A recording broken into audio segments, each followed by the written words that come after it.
Magluto tayo ng carrots na gulay. Napaka-simple. Kasi ang mahal ng gulay ngayon.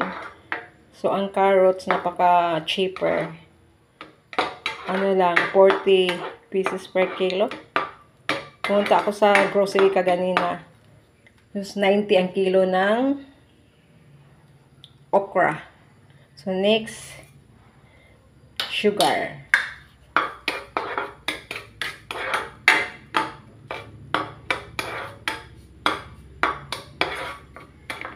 Tapos, ilagay ko yung luya.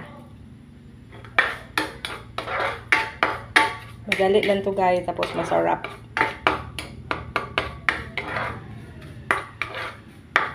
Only carrots lang, wala nang maraming ingredients. Ang mahal ng gulay.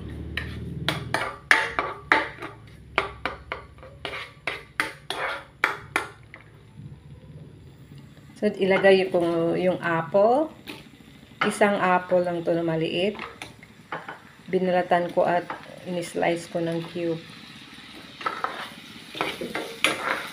Ayan.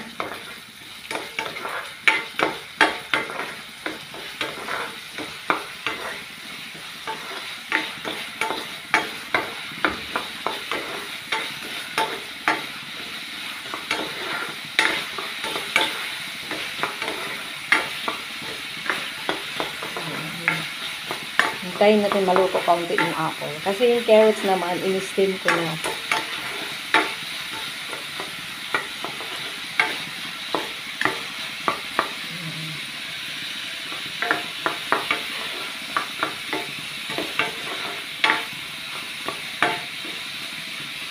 So, I think enough na yung carrots. I-add natin yung steam carrots.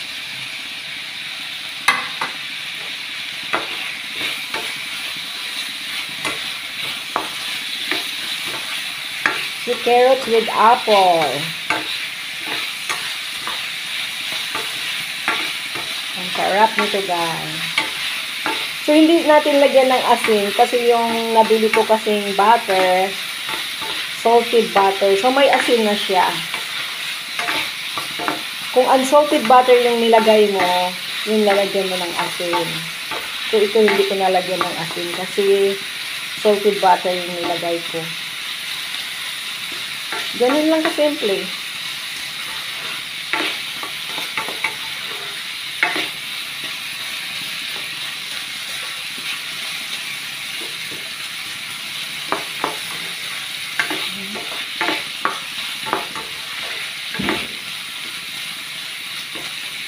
Luto na to siya guys.